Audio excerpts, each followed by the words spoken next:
Valentine's Day is right around the corner. What can you eat to get in the mood? And I'm looking to balance my need for romance with my need for burger. We're cooking with known aphrodisiacs, fried oysters, beef tartare. So Richard Blaze, I'm asking you for a date night burger that I can give my lady so that I can reap the benefits. Valentine's Day no longer needs to be a day off from burgers. The date night burger.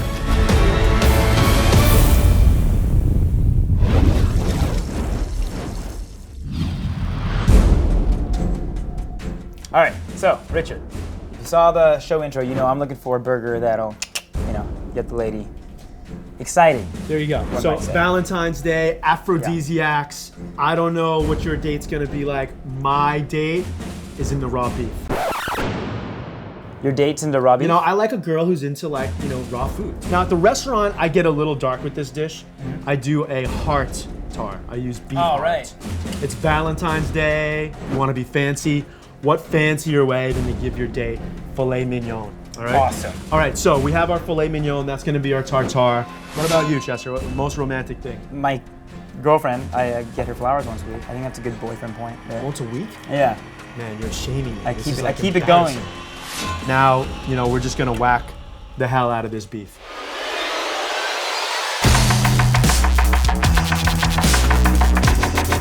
Just watch your fingers, make sure the fingers stay away from the blade, right? Got it.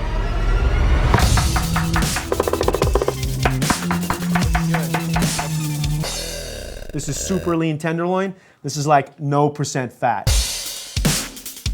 It's healthy, a lot of protein in it. It's red for Valentine's Day.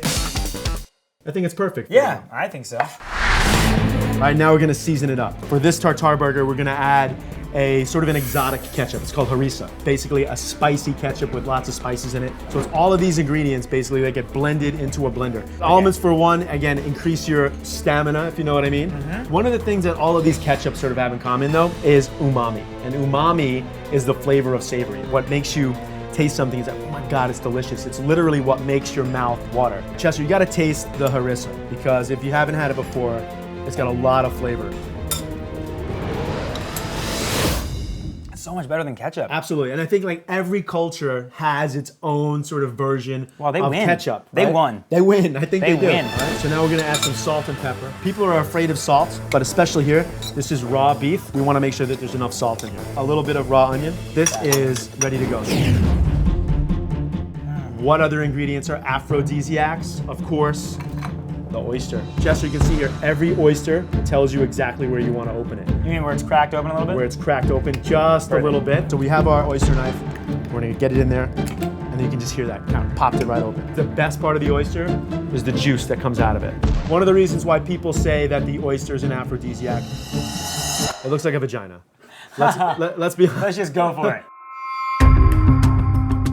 So now we're gonna get into our fried oyster part of our Valentine's burger. We're gonna cornmeal fry these, right? So first we're gonna put them in some buttermilk. Buttermilk's got a natural acidity to it. Oysters are extremely salty because they live in the salt water. So we're just balancing out that salt with some of this acidity. And then we're gonna take it out of the buttermilk and then into the flour over here. Now the last element is going to be the cornmeal.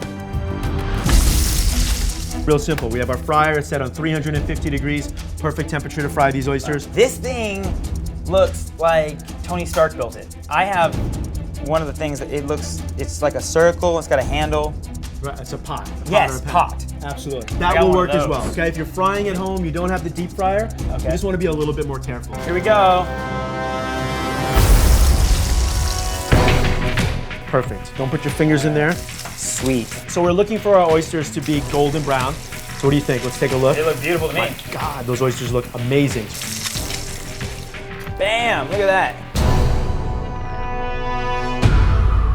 So now we're getting ready to build our burger. We're gonna pack it into our ring mold. That's our steak tartare. And then we're just gonna reveal it like that. This is our toasted brioche bun. Brioche is the royal bread, all right? Brioche is a bread that's enriched with butter and egg. One of my favorite condiments, mayonnaise. And we added a little bit of dehydrated smoke powder to it. Because we're not cooking our burger, the smoke powder is gonna give it a little bit of that sort of grill flavor. Burger. Exactly. Gotcha. We're gonna plate our tartare burger. So we have our frisee lettuce, which is very French, and beef tartare and frisee is a classic combination. Cornichon, or a fancy French word for a sweet pickle. We're gonna put our fried oyster on here. Oh, that goes on the burger? This is getting really interesting. And the last element, very, very much of an aphrodisiac, the egg.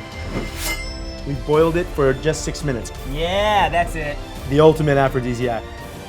You wanna do the honors? The last step, a little squeeze of lemon juice. Right, here we go. Somehow I ruined the entire thing. And there we go, that's our Valentine's Day aphrodisiac burger for perhaps the love of your life.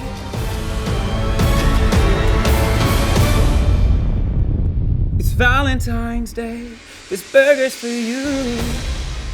It's an aphrodisiac burger. So it's for me too. Oh, Chester. So good. I think it's starting to work. This is giving me a lady boner. This is delicious. If a guy gave me this for Valentine's Day, I would let him watch sports and drink beer for the entire month and not bug him about washing dishes or going to work. I'm Chester C, and you're watching Burger Lab on Tasted. And don't forget to click to subscribe, where you'll be entered to win cool t-shirts like this one.